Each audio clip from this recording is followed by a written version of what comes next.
I was a practicing clinician working in a home health agency model. I wasn't allowed to dose my patients as per best practice guidelines. So I said, there's gotta be a way to do this better. My grandmother and my grandfather, I started seeing them going in and out of long-term care. It started personal, seeing the sick side of 80, and now it's been exciting to be part of Fox. Light bulb moment. Like, that's a complete game changer. You can see what we can do as a practice and as treating clinicians to really make 80, 85 look so much different than it did back that long ago. And boil it down into one saying, it's quite simply this. It's be stronger, live better longer. Welcome to Fox Rehabilitation's Live Better Longer podcast, the podcast dedicated to clinicians who work with older adults. My name is Jim Shear, and today I am joined by Fox physical therapist and excellent shuffleboard player, Pooja Ghelani. Pooja, welcome to the podcast. Hi, everybody. Thank you, Jim, so much for having me. This is, I find myself so happy to be here. And if you're wondering why Pooja is on the phone, I must have had some electricity surge. Everything in my house just shut down. And then my Wi-Fi went out, and then I was like, oh no, like Pooja has to leave in 20 minutes. I better call her up. So that is why Pooja is on the phone, and you have to leave to treat in what, like 15 minutes? Yeah. We can do it. We can do it. All yes, right. Let's do this. We're always up for a challenge. And we're also kind of rushing because you have a creation that you're working on that is coming in early March. Yes. You are creating life. You're creating life. Yes. It took me a second to understand that, but yes, I am working. I am pregnant and I am 8 months ongoing. Soon my creation is going to be in my arms by early week of March. Because we saw each other last week and we were talking about doing a podcast, and I said, Pooja, we better do it quickly because I don't want to bug you on maternity leave. Yeah, thank you so much. I appreciate that. This really sounds fun. I'm really excited to be here. So today we want to talk about physical therapy. Yes. And physical therapy has been on my mind a lot because of CSM, the combined sections meeting, all those physical therapists get together. So I'm just in a physical therapy frame of mind right now. I just want to talk about physical therapy. No diss to the OTs and SLPs out there and EPs out there. That's what Frank Sinatra should make a song on. I'm in a physical therapy state of mind. So Pooja, and you can dig as deeply as you want. Is it true that you got into physical therapy because of your father? Yes, that is true. So what had happened was, then it was one of my career deciding moments. My father just came home one day and he's like, you're going to be a physical therapist. I was like, what? And at that point, I had no idea what a physical therapist was or what it entails or what do you have to do to be one. I had no knowledge. I had never heard about the field. So my father had an amazing idea. So let's go to the college that I think is going to be a good fit for you.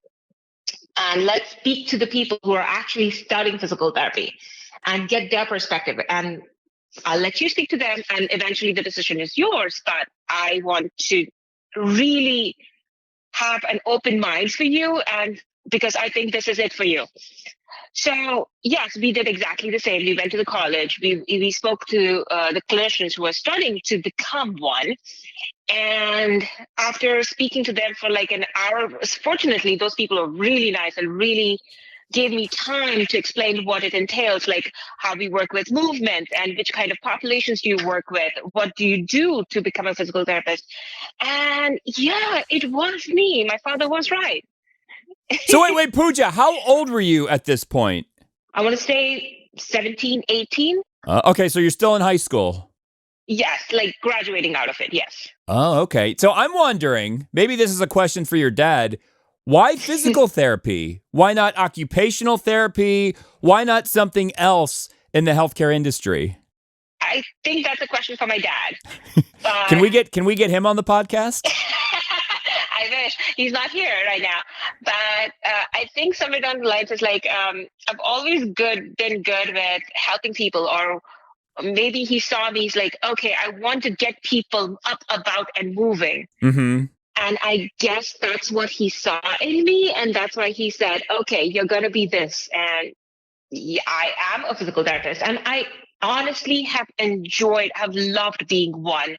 I get so much joy in helping people. For instance, when you get a person coming out of hospital regarding of whatever reason, or somebody who's been home for a very long time and has been on sedentary lifestyle, and you get them on a path of moving, you improve their quality of life. And you can see that glimmer in their eyes is like, oh my God, I feel myself again. Because most of the times when people have a sedentary lifestyle, or when they have to change in their living, their day-to-day living, when they have to depend on the caregivers, when their mind is all cognizant and they're all there, it takes a chip away from them. It takes a part away from them. And as a physical therapist, actually all of us, as physical, speech, and occupational, all of this, we are like bringing back those puzzle pieces and fixing it back in their lives. And that is such a joy, Jim. Like, I can't think of anything better. You are giving them their life back. What's better In a than way, that? yes. Yes. In a way, yes. We try at least. It's very rewarding on its own. When did it click Just for that. you? Did it click for you in school? Did it click for you out of school? I'm imagining it had to click sometime during school. In school, I was just learning about things, and I was overwhelmed with knowledge, and I had a student syndrome, meaning it's like, oh, I'm going to see this, I'm going to see that, and maybe I have this, maybe I have that, whatever. But it really clicked that this is my thing when I first got my very first internship. My mentor at the time told me, it's like I had very good interpersonal relationships. So that's the part, like my strong suit being that. And it's like you can connect with people and you can help them. And yeah, it's like, yeah. So like, yeah, this is it for me. That's Yeah. cool, because you could have said, I don't want to do this. Dad, why'd you make me do this? And it could have been a whole thing, but it's awesome that you fell into it, you fell in love with it, and you are doing it professionally today. Yes. Knock on wood, it worked out for me. It may not be the case for everyone out there, but I'm so glad this worked out for me. And true, people say that this is your calling. Yes. So physical therapy turned out to be my calling. Now, how long have you been doing it? I want to say practicing more than 13, 15 years. Whoa, all right. All right. Pooja, you read young. So I would have never guessed that. Oh, thank you. Yes. I like those words. You could have said, oh, I've been doing it for 2 years, and I would have bought it. I've been working with Fox for about little more than 3 years, and I have been loving working with Fox, just Fox itself. So that was been 3 years. That was the short time. Oh, well, I'm still. All right, but my next question, you brought up Fox. We treat older adult patients. So how did it come to be where you started working with the older adult population? So I started working with older adult population in nursing homes itself. Okay. But the frame of setup was not per se my deal. To explain it a little bit better, it's all based on productivity. It's all on crunch and everything. And it's more nursing home oriented rather than patient oriented. So that's one thing that I love about Fox or home care per se is like you go to their homes, you have a physical therapy plan that's catered to them. So for instance, you go to somebody and their goal is like, oh, I want to start gardening in summer. So you help them bend down, you help them get up from that position, maybe even hold like a light 2-pound bag and carry it from point A to point B. All of those things, you cater it to them. When you're working in nursing home, your goal is to just make them walk, make them get up, make them get out of bed. So it's very tailored to nursing home per se. It's not catered to their life. Right. So that's, So when you bring that element of their, and they enjoy doing that, patients actually enjoy doing that. This is what I need. This is what I need to be myself, to feel myself. Yes, and I would think that would drive them too. Exactly. Like, I'm going to get you healthy enough where when we're done, you'll be able to do X, Y, and Z. Yeah. And the best part is because you're coming to their home, they feel more comfortable because you're working with them in their element. Mm-hmm. So it feels more comfortable to them. So they will maybe do two things instead of one, which is great. Amen, sister. Thank you, brother. So, Pooja, I think we have a few minutes left. Yes. So you're treating, right? So you have to leave because you're treating a patient. Yes, I have to. We're always on the move. I like to be on the move. I love this. I know, I can tell. Yes. I've seen you on the shuffleboard court, and you were like back and forth. You didn't want to stay in your own section. Well, that's me. That's just my personality. I like to be on the move. Like my feet are always going out everywhere. So I guess that's why the home care is perfect setting for me. I'm going to ask you one more question. Yes, we'll take a go quick ahead. break, and then I'll ask you one more, and then you can leave. However, if Okay. you have to leave, just cut me off, and then I'll vamp until the podcast is over. So, Okay, no, that's fine. last question before the break. What do you like about house calls? And I think you touched upon it in the Yes. last thing that we were talking about. It's hard, Jim. I'll be honest with you here. It's hard to pick one specific thing because if it was just that one thing that keeps me holding on to the house calls, it would be hard to do the job. But there are so many things that I like about doing house calls. First of all, I have a great team I'm working with. Everybody is very communicative about patient care and everything. So that is one thing that I like about this particular house calls. The second thing, it's very positive culture oriented, meaning we're focusing on your goals and your achievements. We're not focusing on your deficits and your impairments, meaning when I go to a patient, I'm focusing on, okay, let's make you use the toilet by yourself. So we're focusing on all of that. Mm-hmm. The other thing that I like about doing house calls, especially from my personal standpoint of view, and this is very important to me because I make my own schedule. So what that means is like, I want to start my day at 10 o'clock. I can do that. I want to start my day at 8 o'clock. I can do that. That comes very handy to me. And do you also like the fact that you can kind of see what the patient is playing with, how they're living? You're like, oh, okay. Like you can almost be an investigator as you go into their house. Yes, so much so. Again, as I was saying on that topic a little bit before, it's like when you work with them in their element to their personality, the therapy is much more productive versus when you have like a standard goal for almost everybody who comes through the doors is to get them out of the door. And working in their element would mean teaching them how to vacuum the house sometimes. That happens, trust me. This has not been my goal, but I know my colleagues worked on it, is teaching them how to make a basic simple meal, like just boiling spaghetti and putting marinara sauce on it. Just simple things like that. It helps them regain control of their own life. And Which some has people, been- Pooja, some people may not realize that as a physical therapist, you're not saying, here, make some spaghetti. You're going through these medically necessary events to get them strong enough to be able to go to the counter to make spaghetti. Yeah. And stand there. Is the elements that involves is you have to get up from the chair. You have to go to the kitchen. You have to take a pot. You have to fill it up with water and then put that on the stove. Mm-hmm. And you have to wait for the spaghetti to boil because sometimes it doesn't take that long, or you have to come back, sit down. Then you have to strain that spaghetti.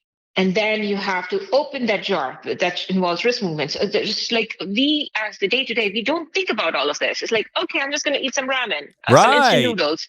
It's not a thing for us. But for them, each activity, each step, each movement is an ordeal for some people. Yes. Again, this is a teamwork. Making a dinner or making a lunch plate is just not a one-person thing. It involves balance, it involves strength, it involves coordination, and it's always in the teamwork that we achieve these goals with the person. And that's why I'm so happy to be working with this team, especially. I know you didn't ask this one, but I know, I can't, I'm very, but I am, and I like to mention my graces wherever I can. No, and I think you said it all, and you could have given like a really quick answer if you wanted to. You said treating a patient in their home is more productive. And I Yes, think I do that agree. right there speaks volumes. Yeah, I strongly believe that. All right, so Pooja, I'm going to take a quick Mhm. break. If you have to leave, leave. But when we come back, possibly Pooja will be here to answer one more question on the Live Better Longer podcast.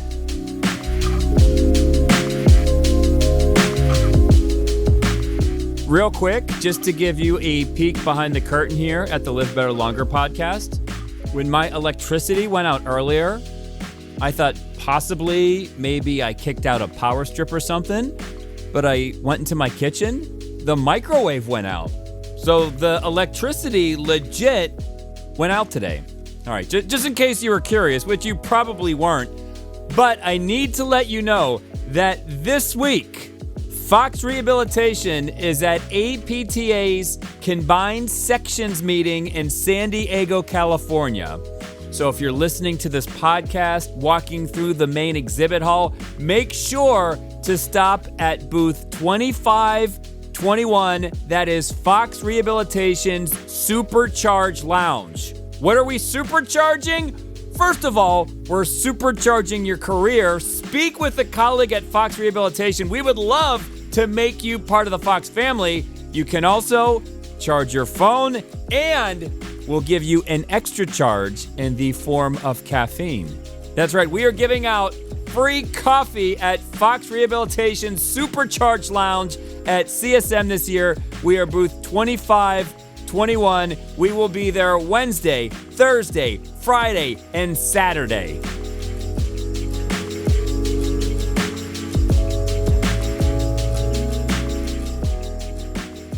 So we are back on Fox Rehabilitation's Live Better Longer podcast. I'm speaking with Fox physical therapist Pooja Ghelani. Pooja, are you still there? Yes, Jim, I'm still here. All right, I'm not messing up your day, am I?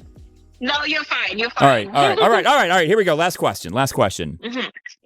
If you could travel back in time, which currently is not possible, but who knows? Maybe one day it will be. Maybe next week it will be. So if you could travel back to space, so everything is possible. Elon Musk, I'm sure, is working on everything possible.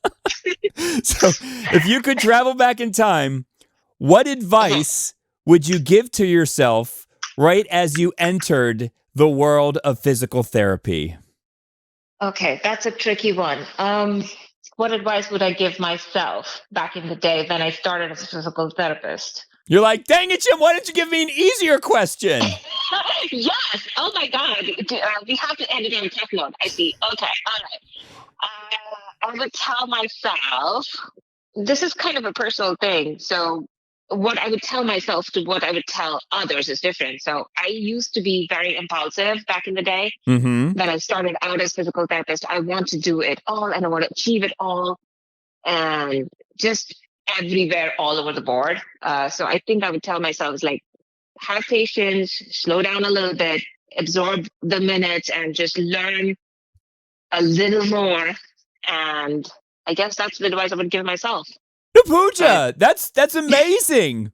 Because during the pandemic, I was reading these mental health books and I was listening to mental health podcasts. And I would say most of them said what you just said right there. Stop, slow down, be patient. You can't do it all in one fell swoop. Everything takes a little bit of time. Yes. So, well, that's that used to be my personality. So that's advice. All right, last question. Yes, so you do go back in time. You drop this knowledge on your younger self. Does your younger self listen to this advice? Oh, no. No. I guess the only way I would respond to it is if I showed my younger self a picture of where I am today. Okay. That's the only thing that I would respond to. And I guess that's what most people respond to. Is like, why should I listen to an empty advice? If people respond better to known examples, known accomplishments, and so forth and so on.